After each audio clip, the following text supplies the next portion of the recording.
Hey, bonjour tout le monde, j'espère que vous allez bien, bienvenue dans une nouvelle vidéo dédiée à AWS, n'hésitez pas à vous abonner pour ne pas manquer les prochaines vidéos. Aujourd'hui dans cette vidéo on va s'intéresser toujours à EC2, avec notamment la possibilité d'ajouter lors de la création d'une instance un volume, et on va voir comment faire en sorte pour que ce volume, donc d'une part on va lui ajouter, et d'autre part comment faire en sorte pour qu'il soit disponible et utilisable sur notre machine par des users. Donc on va d'emblée, comme on a un petit laps d'attente, lancer une instance. Donc on clique sur Launch Instance, on connaît la procédure pas mal maintenant.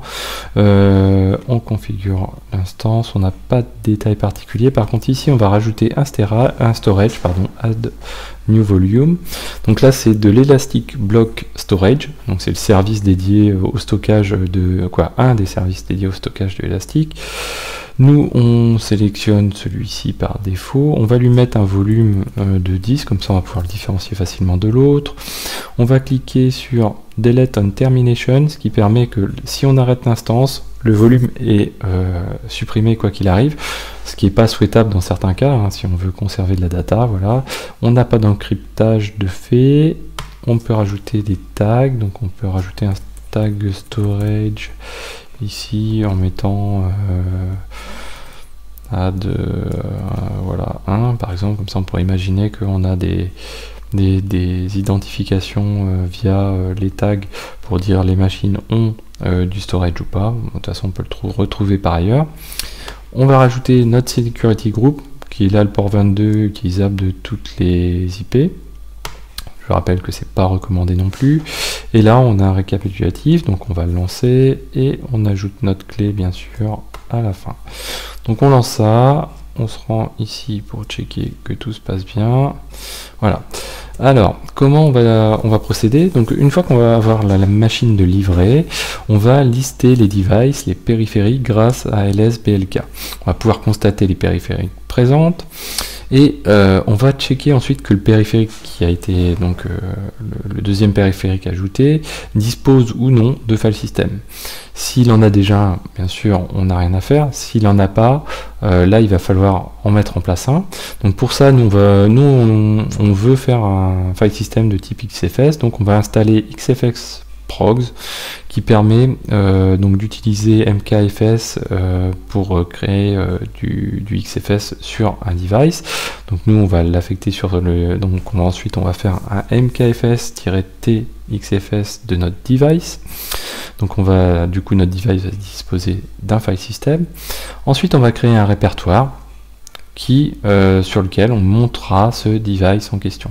Donc deux options pour le monter, soit on veut le faire de manière ponctuelle, donc on le fera via un mount, soit donc le mount, le device en question, le répertoire en question, soit sinon quelque chose de similaire mais via le FSTab, et là on l'a de manière permanente. Donc ça permet du coup, s'il y a des montages et des remontages, de ne pas oublier cet élément là. Ça permet aussi en cas de reboot surtout de récupérer les éléments. Ceci dit, dans le cloud, les reboots c'est un petit peu particulier. Donc on va se rendre sur notre console, on va checker si on a notre machine de disponible. Donc ça devrait pas tarder. Je vais copier déjà l'URL ici. On va rafraîchir. J'étais un peu fort sur le rafraîchissement. Voilà, bon, ça va arriver. Donc on va se rendre sur notre machine qui dispose de la clé, donc de ma clé privée, donc SSH-I. Je sélectionne ma clé. Le user, ça va être EC2-user, hein, classique, et l'URL en question. Donc là, ma machine est disponible. Voilà, donc je peux arriver dessus. Donc LSBLK, BLBLK. Voilà, donc je me retrouve bien avec mon XVDB ici, qui fait 10 Go, qui a été ajouté. Si je fais un sudo file-s pour voir si j'ai un file system existant dessus, donc XVDB. Voilà le résultat. Donc en fait là ça signifie que je n'ai pas de file system dessus. Si j'en avais un, voilà ce que j'aurais un peu plus d'éléments. Donc nous on va installer donc sudo yum install XFS progs. Voilà, yes. Donc on installe cet élément là, et donc du coup maintenant on peut faire un sudo mkfs -t avec un type xfs sur dev xvdb. Voilà, donc là on vient de faire le nécessaire. Désormais, donc si je fais voilà, donc sur mon B, mon device B xvdb pardon, si je fais un file-s maintenant, vous voyez j'ai bien un file system de type xfs, donc ça c'est clean. Donc on a dit maintenant on crée un répertoire par exemple qui va s'appeler mydata à la racine. Hop là, on va faire un petit sudo.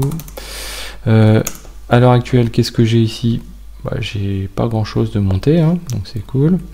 Je vais faire un vim de etc fs tab, hop, en route. Élévation de privilège, hop, voilà. Donc nous on va faire très simplement, donc on a notre device xvdb que je veux monter sur mydata, c'est ça je crois. Ensuite c'est du xfs default. Ensuite on est toujours, on change rien, hop, voilà, et on enregistre. Du coup si je fais un sudo mount-a, comme ça il nous remonte tout.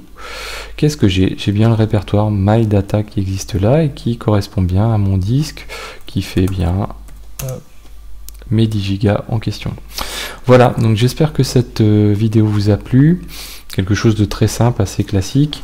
N'hésitez pas à en parler, à partager cette vidéo autour de vous.